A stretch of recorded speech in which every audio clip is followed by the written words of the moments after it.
Hello, and welcome to a very special Saturday video because it is that time of the year again where we are here to talk about the Mid-Year Freakout Book Challenge. Behind me, I have most of the books that I read in the second quarter. I am not trying to find all of the books that I've read so far this year. A lot of them are at school. They're kind of like spread out around. I've lent them out to people. I'm not going to try to track them down. My focus for today is mostly going to be on the second quarter, but I am going to talk a little bit about some of the books that I have loved throughout the year that have really stuck with me so far. I have my notes ready to rock and roll. I am ready to talk about this. I have done some planning and some thinking and some reflecting on things that I have really loved and why I have really loved them and why they've stood out the most. So without further ado, let's talk about second quarter and just mid-year stuff in general. All right, to start, let's kind of go over some stats for the second quarter and just kind of run through what my reading looked like from April, May, and June. Over the course of 3 months, I read 28 physical books and listened to 12 audiobooks. I read 18 new to me authors, and there were 7 authors that I have already read. Remember, I did a lot of rereading of like Shadow and Bone and Six of Crows, so Leigh Bardugo was a big chunk of what I've read so far this year. So the author count doesn't quite match the book count in any way. The top 3 genres that I've read, I'm surprised, but I'm not surprised. First was fantasy, coming in at a strong 41%. That is in no way, shape, or form a surprise to me at all. Second, with 16%, was general nonfiction. And that's not super big of a surprise because I did set a goal of trying to read at least one nonfiction text every month. I've mostly overachieved that every month, so that kind of makes sense to me why that's the second biggest. But the third biggest is tied between 2 categories, and that is between romance and science fiction, and they both are sitting at a solid 10%. I am not a huge romance or science fiction. I know that I set a goal of trying to read more space stuff, but that doesn't, in my head, it doesn't compute. Like, it doesn't make sense that I've actually done what I said I was going to do. In the second quarter, I read 9,349 pages, and I listened to 86 hours and 26 minutes of audiobook time.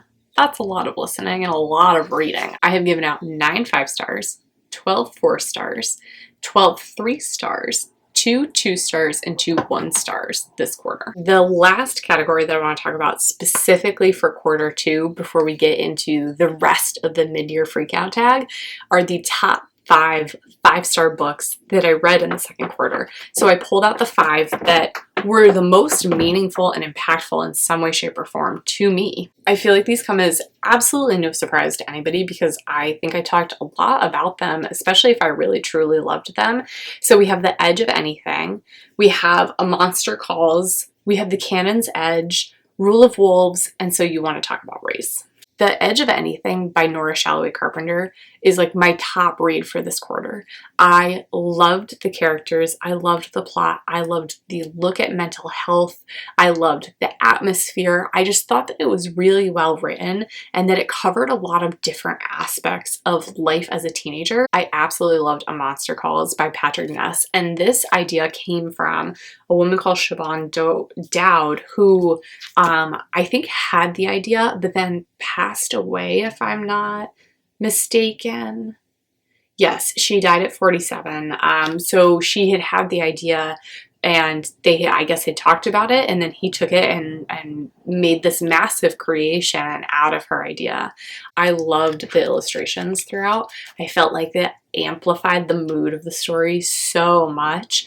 I did go and have had numerous people send me multiple copies to be able to teach this next year. I am so looking forward to it because I think that this is going to be a great piece of work to use in tandem when we do NaNoWriMo in the fall, because there's such beautiful writing, there's such imagery that comes out of it, and just using this as a model for students is going to be just like absolutely phenomenal for them. I recently read this like within the last couple of days, so I don't think I've talked too much about it, but I really, really enjoyed the story. It was a fast adventure read. In this book, it has been a year since Nora's mom has passed from a public mass shooting that happened when they were at a restaurant for her birthday. And her dad has kind of secluded her from public and is trying to keep her safe by not letting her be near people. So one thing that they always used to do together was they used to go and climb in the canyon. And so that's where they go, and disaster strikes and Nora has to find her dad. It is fast-paced. It is half written in prose, half written in verse, and it just did a really excellent job, I thought, of capturing her grief and yet her strength at the same time. If you thought I was going to pick a Leigh Bardugo, you were wrong. I definitely loved this, and the more I sit on it, the more I love it. I think I want to listen to it though, because especially if Lauren Forking is narrating as Nina, that's what I want to hear. So I think at some point I'm probably going to listen to it. I do have the Audible copy of it. I felt like it really tied up the loose ends from King of Scars, and there were a lot of interesting choices with characters that happen that I fully support, and I think that they were woven in really craftfully and well done. My fifth favorite that I read in this quarter was So You Want to Talk About Race. This is a wonderful read, especially if you're not as comfortable reading some more of the dense literature or nonfiction work that's out there.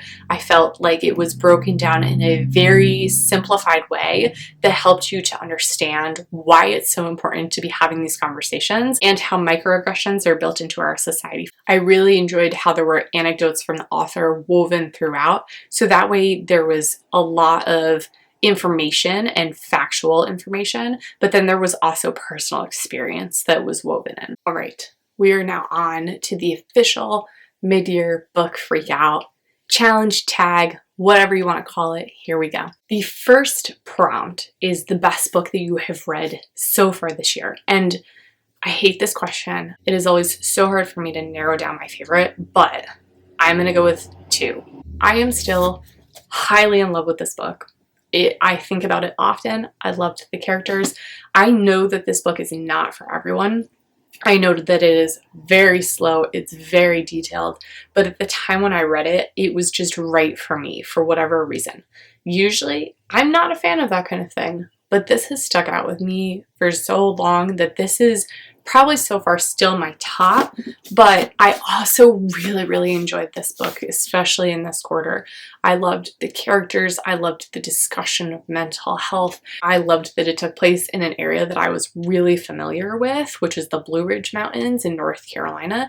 It had a lot of sentimental value for me, which is why I think that it has stood out so much. And the only reason that I have a copy of this book is because the author actually sent me one. So I don't know that it's something, it may have taken me a lot longer to find, but I really loved everything about this book too. So those are my two favorites so far in 2021.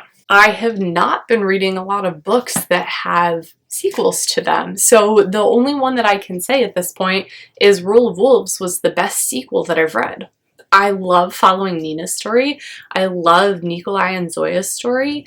I don't want to say too much because I know there's still a bunch of friends that are reading it. So it was really well done and really pulled everything together for me with King of Scars.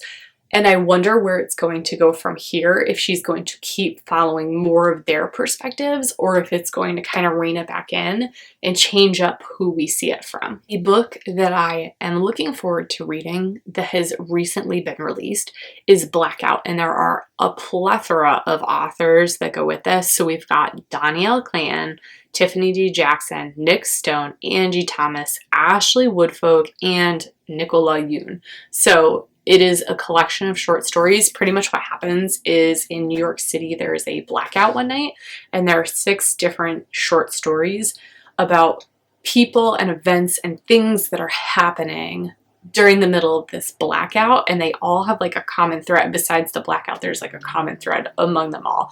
They are all powerhouse authors, so I hope that this collection will really blend together and work really well.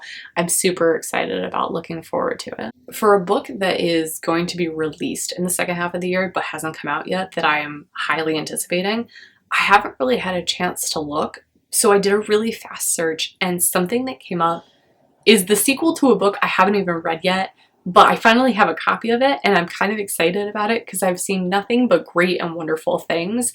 And the sequel is Aristotle and Dante Dive into the Waters of the World, which is the sequel to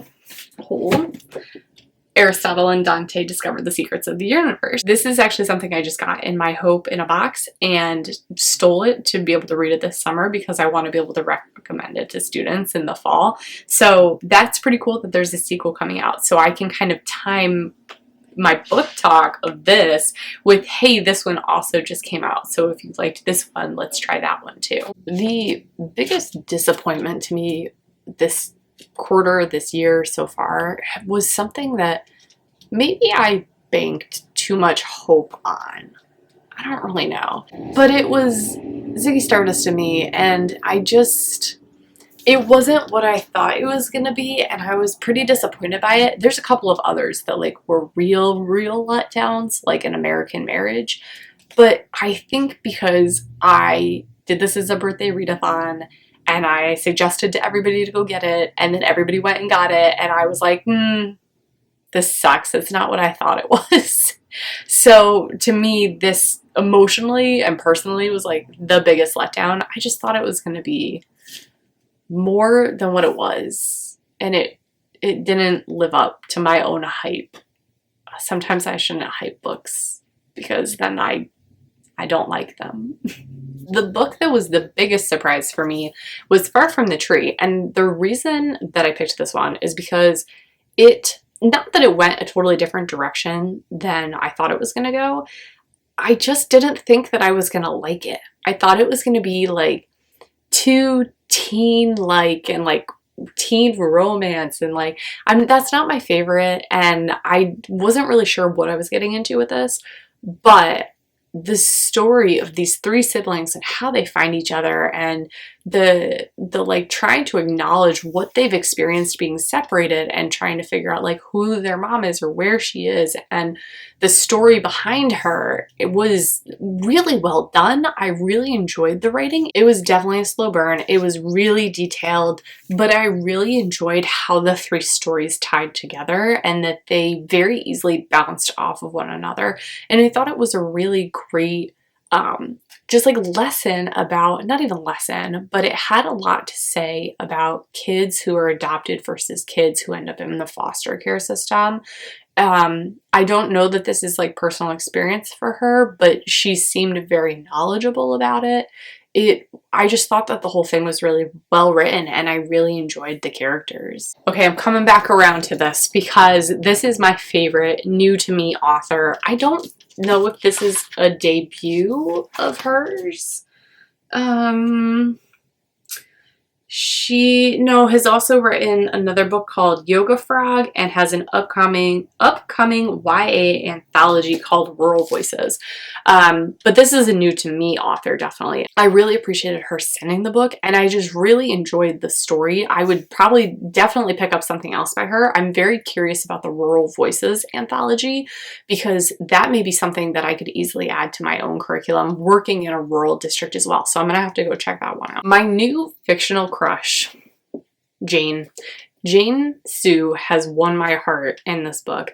She is such a badass. She was such a fun character to read about, how she was from like 75 or 76 and got stuck in this, like she got launched into the future, and she's just been like stuck on the queue line riding the train all the time. But she was just such a fun character, and her learning about the world in 2020 around her, not pandemic world, but just like modern world, was hysterical. I really loved her. She was such a strong, fun character. I loved her story. I loved how she connected with August. Oh, it was really, really good. A character that I really, really enjoyed, like my new favorite character, is Laura. I loved her snark. I loved her like teenage wit and like just her whole presence in the book. It was fun, and she gets in a little bit of trouble here and there, but I really loved her discovery of her own identity and how she identified as a bisexual girl, and figuring that out, and her process of being afraid to come out, but then coming out and it was fine, right? So she was a really cool character. I really enjoyed this book as well. Oh my gosh, a book that made me cry. Please give that to a Monster Calls any day. I finished this book and went, oh, like, I can't tell you, but you know what's coming, and that doesn't make it any easier. But that's why I want to teach this book, because I also have a sick passion for giving kids books that emotionally wreck them. And that is my plan, is to emotionally wreck every 7th grader next year with this book. A book that made me happy, One Last Stop. This made me so happy. The way that everything worked out, it was another like slow burn. I loved the characters. I loved the plot. Their relationship was just, I loved it. It was perfect. Okay, the most beautiful book that I have bought or received so far this year. And I have 3 of them because I can't pick. They're all gorgeous covers and I haven't read any of them yet. And that should probably be enough incentive for me to like read them in the 3rd and 4th quarter of this year. So we have A Song of Wreath and Ruin. We have House of Hollow. And we have The Gilded Ones. All 3 of these are just absolutely gorgeous covers. They all have such beautiful details in them. And I love them. I know little about them, but I love them and I should probably read them a little bit sooner. What do I need to read by the end of the year? Everything and nothing. I need to finish the Pop Sugar Reading Challenge. I guess I can show you what I have left for that. These are all the books I have left for the Pop Sugar Reading Challenge, which is pretty fantastic. Most of these books are on my July TBR at this point, because I just have been putting them off and need to get through them. So this is what I definitely want to get through.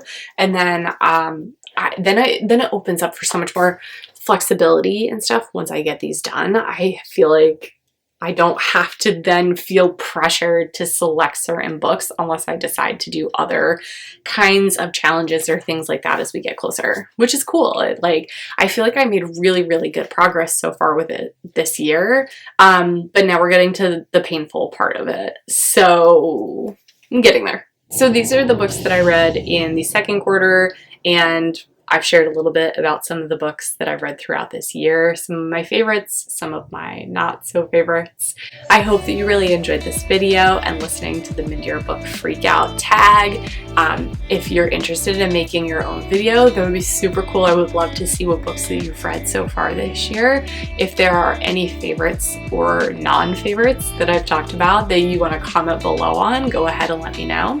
And that wraps up this Saturday's video, and I will see you next Saturday for a new book video.